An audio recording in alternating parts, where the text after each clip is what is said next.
I think we talked about this briefly before as well, but I got a different interpretation of like making friendships now. And it's like I don't know about you to be fair, but in my experience, I never really had to make friends. Like in primary, my mum was just friends with some of the mums, and by default, I was friends with the mums' kids. And it was just like, you're kind of just forced into these friendships who just so happen to go to the same secondary school as you because, you know, your parents fabricate your options and you just go to wherever your friends are going.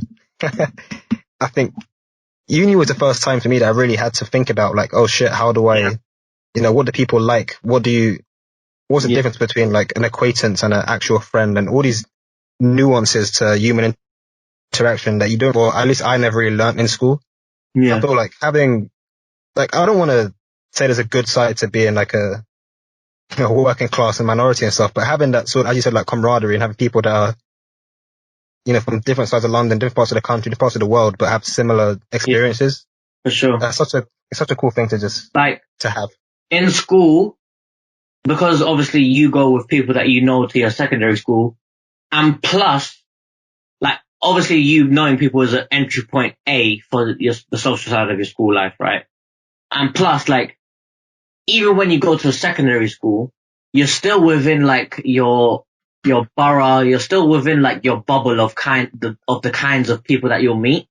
Like the chances of you getting along with everyone in a secondary school when you're new is a lot higher to getting along with everyone at university, because university just brings that diverse range of people. Whilst in secondary school, you're still within the same sort of area.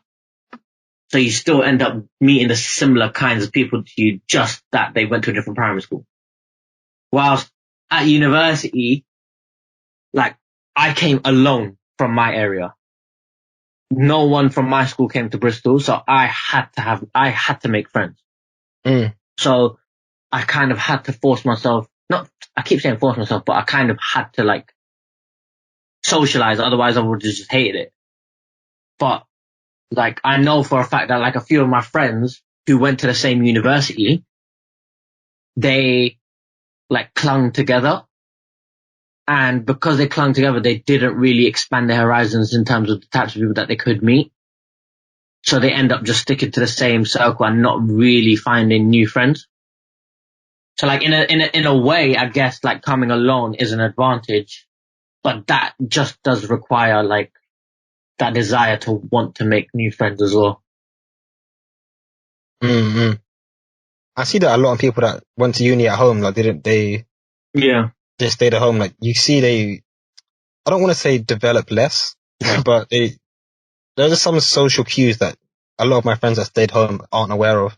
And I think an element of that is, like you said, like you're in the same borough, you have the same caliber of people in many ways. And you don't really open your eyes to the diversity out there. Honestly, like, the biggest contribution that I think I can give to this podcast, is to tell people to move out for university.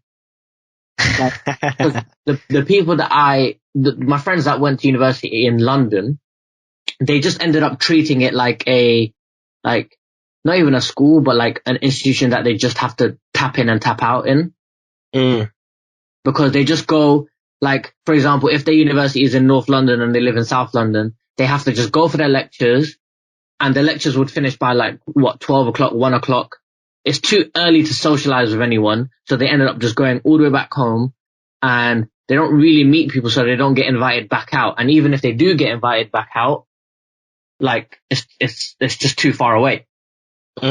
So they don't build the social life that they would have done if they moved out. And like, cause you know firsthand like how spontaneous university is, like in terms of like your social life. You could just have last minute, let's just meet up. 6 o'clock, let's just meet up. Or 11 o'clock PM, just meet up. 10 o'clock, let's just meet up.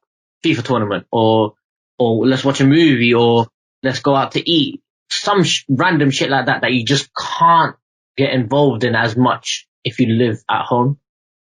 Like, you just go to your lectures and go back home. And that way, like, you can be very, very lonely as well, like going to university within like your hometown. Like, you just wouldn't get the social life that you would by moving out. And you just wouldn't get the independence, to be honest. Yeah. Wouldn't know what it feels like to pay your own bills, to manage like your own expenses, your own finances, manage like to actually manage your home properly. Unless you do that already at home. I personally didn't really have to do that, but like it's really an eye opener to how to manage your own life as an individual. So I would like, if that's the biggest thing I can stress on this podcast, is to like, if you're planning to go to university, try to avoid going to university in your hometown, unless obviously you live in Cambridge and you want to go to Cambridge. Like there are exceptions. Yeah, that's a sticky one if you live in Cambridge. Yeah.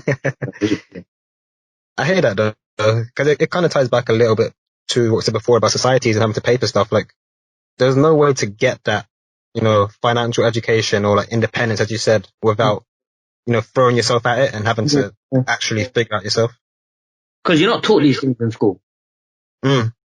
And like, experience is the best teacher in this scenario. I feel like having money is like my biggest threat.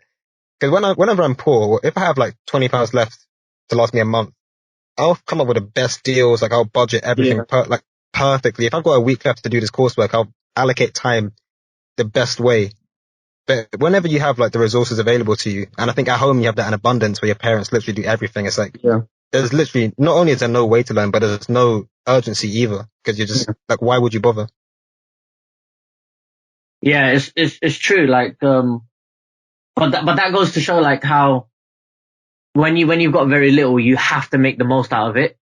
Whilst when you have a lot, like, you can be very blasé in terms of like how you go about handling your finances. Cause you could just, your table leg broke. Fuck it. Let's just buy a new one. Let's buy a whole new table. Rather than if you were broke, you would have forced a way for that table leg to stand up straight. But when you've got money, you just fuck it. You just say, fuck it, let's replace the table. So like, you end up just spending a load more than you would need to. Literally. Fam, the amount of things I can do with a book. Like, holding up table legs. Your book could be something that you read. It could be your stand, your laptop shelf, like, could be a shelf. It could be everything. You can make everything out of it. I remember, even ripping my books apart after A-levels for a barbecue. Oh, what a way to celebrate, innit? What a way. That was the best feeling.